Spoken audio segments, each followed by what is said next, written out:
ಎಲ್ರಿಗೂ ನಮಸ್ಕಾರ. ನಟರಾಜ್ ಅಂತೇಳಿ ನಾನು ಕರ್ನಾಟಕ ರಕ್ಷಣಾ ವೇದಿಕೆ ತಾಲೂಕು ಅಧ್ಯಕ್ಷ ಮಾತಾಡ್ತೀನಿ.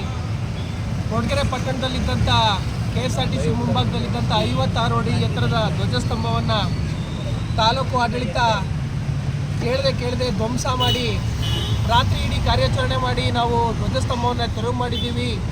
ಆಕ್ಸಿಡೆಂಟ್ ಝೋನ್ ಆಗಿತ್ತು ಅಂತೇಳಿ ಕಾರಣ ಕೊಟ್ಟು ಅದನ್ನು ತೆರವು ಮಾಡಿದರು. ಇವತ್ತಿನ ದಿನ ಇವತ್ತಾಗಲೇ 8 ತಿಂಗಳಾಗಿದೆ.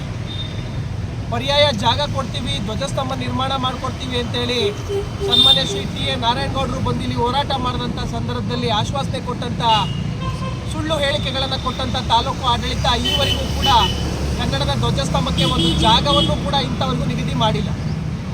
ಹಾಗಾಗಿ ಇವತ್ತಿನ ದಿನ ಕರ್ನಾಟಕ ರಕ್ಷಣಾ ವೇದಿಕೆ ಎಲ್ಲ ಕಾರ್ಯಕರ್ತರು ಸಾಂಕೇತಿಕವಾಗಿ ಇವತ್ತು ಶುರು ಮಾಡಿದ್ದೀವಿ. ಇವತ್ತು ಸಾಂಕೇತಿಕವಾಗಿ ಆ್ಯಕ್ಚುಲಿ ಶುರು ಮಾಡಿರೋದು ಬಂದು ತೋರಿಸ್ತೀನಿ, 11 ಗಂಟೆಗೆ ಬರ್ತೀನಿ, BC ಇದೆ ಅಂತ ಕಾರಣಗಳು ಕೊಟ್ಕೊಂಡು ಇವಾಗಲೇ 1 ಗಂಟೆ ಆಗಿದೆ. ಈವರೆಗೂ ಯಾವ ತಹಶೀಲ್ದಾರರು ಬಂದಿಲ್ಲ. ಅವರು ಬಂದು ಹೇಳಿ ಬಿಡಲಿ, ನಮ್ಮ ಹೋರಾಟ ಮುಂದುವರಿತದೆ. ಆಮರಣ ಉಪವಾಸ ಸತ್ಯಾಗ್ರಹ ಅಂತ ನಾವೇನು ಸ್ಟೇಟ್ಮೆಂಟ್ ಕೊಟ್ಟಿದ್ದೀವಿ, ಅದಕ್ಕೆ ಕನ್ನಡದ ಬಾವುಟಕ್ಕಾಗಿ ನಮ್ಮ ಪ್ರಾಣ ಹೋದರೂ ಕೂಡ ನಾವು ಯಾವುದೇ ಕಾರಣಕ್ಕೂ ಹಿಂಜರಿಯಲ್ಲ. ಈ ಒಂದು ಕೆಲಸ ನಾವು ಮಾಡೇ ಮಾಡ್ತೀವಿ ಅನ್ನೋಂಥದ್ದನ್ನು ಅವ್ರ ಗಮನಕ್ಕೆ ತರೋದಕ್ಕೆ ಇಚ್ಛಪಡ್ತೀವಿ.